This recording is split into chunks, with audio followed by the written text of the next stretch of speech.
are out at my parents' house cooking in their kitchen today. I want to show you how I make a tomato and basil tartlet with a sweet balsamic reduction. They are so good. So what they are is basically a mini tart made in these little tartlet pans. It's a pie crust shell filled with a really creamy, wonderful herbed goat and cream cheese filling topped with sliced tomatoes, basil, and then the sweet balsamic reduction. They are really easy to make, but they look really professional, which I appreciate. And you can buy like pre-made pie crust, so it makes it a lot easier and quicker. I just went out and picked some things out of my garden today. So these are garden gem tomatoes right here. This plant has been a prolific performer, and I also grabbed some Basil basil and some chives.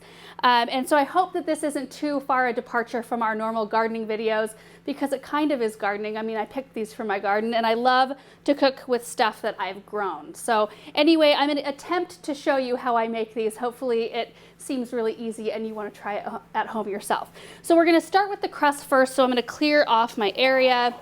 You really don't need very much for this. So you could make your own pie crust if you wanted to, but I am not that ambitious. And we are just going to use this in our tart shells. Let me open it up for crying out loud. There we go.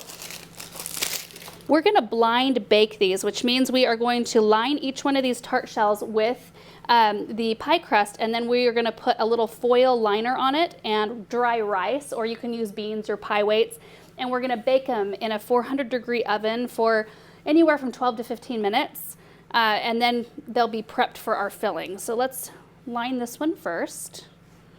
You know what, I'm going to cut this in half. I wasn't really sure how this was going to go. I've used like a long rectangular tart shell for this project. I haven't used these little round ones very often, so oh yeah, that's going really well. See, if you made your own pie crust, you probably have far less waste, but I think one of these boxes is just like, I don't know, $3 or something like that, and it's so worth saving the time. I can get, I think, about 4 tartlets out of one box. All right, that one is perfect. So before I get the rest of them ready, I'll show you what I do. I'm gonna grab a piece of foil, rip it in half. I am so not a professional baker, you guys. This is a little bit of a stretch for me, but I really do enjoy messing around in the kitchen. Okay, like that. Let me grab some rice. And what that does is it just weighs the pie crust down so it doesn't, it like bakes really evenly and nice, and it doesn't get really puffy. So I'm gonna do that to 3 more tartlet molds. Well, that worked out perfectly. 1 box of pie crust made 6 tartlets, which is how many molds I had. So now I'm gonna grab a cookie sheet.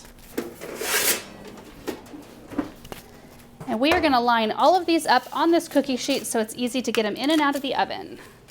Now I'm gonna put them in a 400-degree oven, and they'll bake for about 12 to 15 minutes. Okay, so while the tart shells are baking, we are gonna make our balsamic reduction. I need to find a whisk though. Oh, right here. You know what, I think I'm just gonna use a spoon. I found a whisk, but they're all really big. We are gonna put a 1/2 cup of this balsamic vinegar in this little pot. And I love this pot because it has little pour spouts, which is perfect for how we're using this. Okay. And then we are going to add 5 teaspoons of brown sugar. That's what makes it really good. Okay.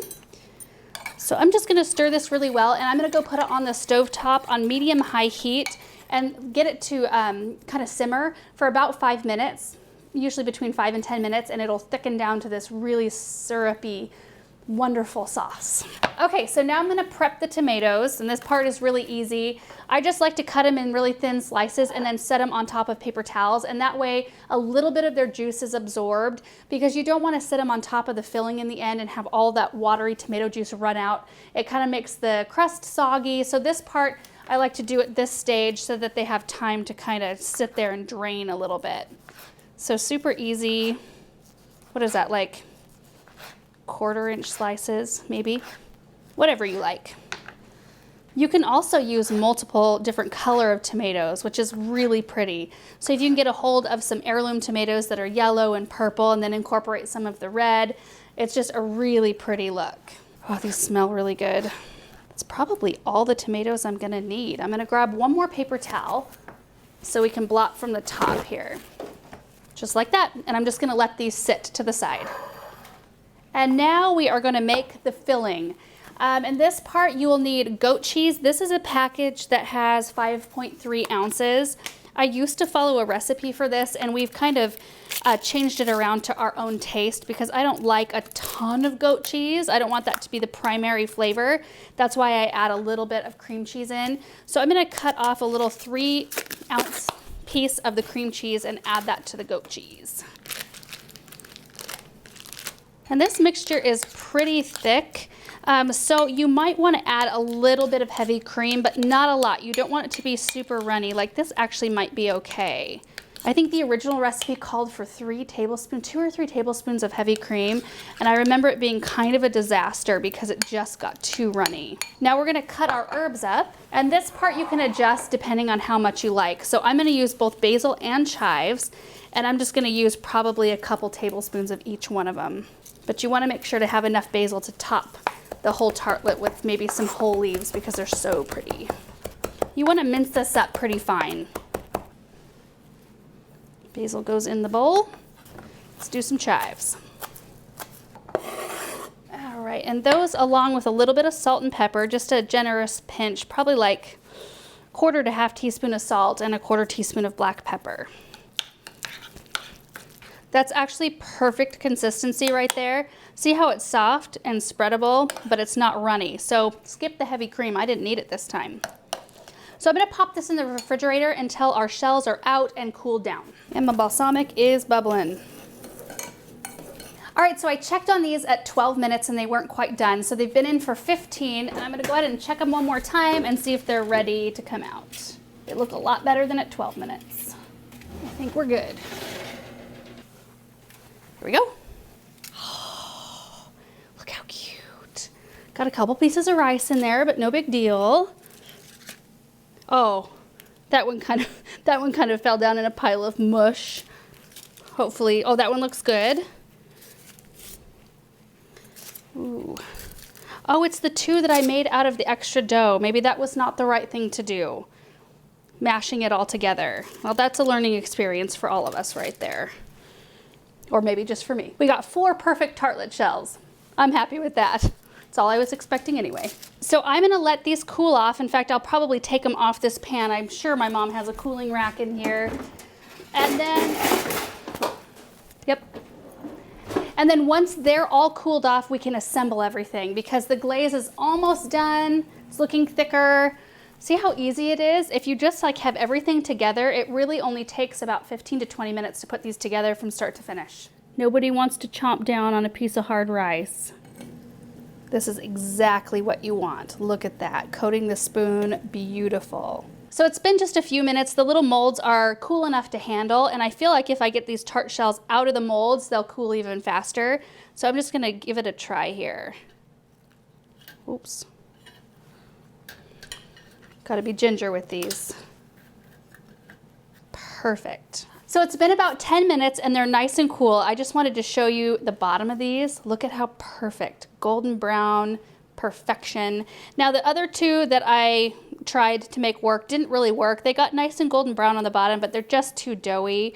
I probably could have cooked them a little bit longer, but I'm just not gonna use these. I had only planned on making 4 anyway. So I'm just gonna use 2 spoons because I wanna be kind of gentle, and I'm just going to spread it out inside this tart shell. You just really wanna be gentle so you don't break the sides. You can see that I already kind of broke the side on that one right there. It doesn't affect the flavor, just the way it looks. So I'm gonna go ahead and fill up the other 2 real quick. Okay, so the tart shells are filled with my cheese mixture. Now we're gonna top them with tomatoes, which I have right here. And they've just been sitting here. You can see that the paper towel is really quite moist and the tomatoes are perfect. So I'm just gonna lay tomatoes out on the top. Some I've cut in half like that just to give a little bit more visual interest, and then they do fit a little bit better as well.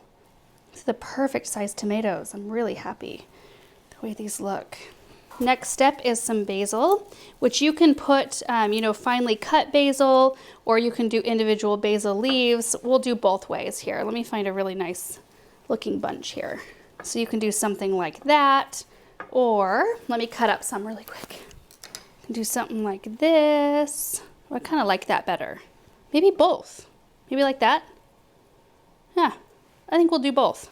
All right, so now for the best part. It's this balsamic reduction. So yummy, and this makes it look over the top pretty. And I just pour it with my, either with the little spout on the side of the pan or my spoon. We'll start with the spoon. And that's all there is to making these tomato basil tartlets. That's it. And they're wonderful. My family really enjoys to eat these, and you can really kind of tailor them to your own taste. You can, you know, swap out a different herb if you like dill. Dill would be wonderful mixed into the cheese, maybe instead of chives. So you can kind of tailor it that way. You can put more balsamic drizzle if you want on them. You can make them a different shape, whatever. I just think that they are so pretty and so tasty, and we're still getting a lot of produce out of our garden. So it's fun to be able to utilize it in a really fun way. So anyway, I hope you guys enjoyed this video. I hope you give it a try. Let me know if you do.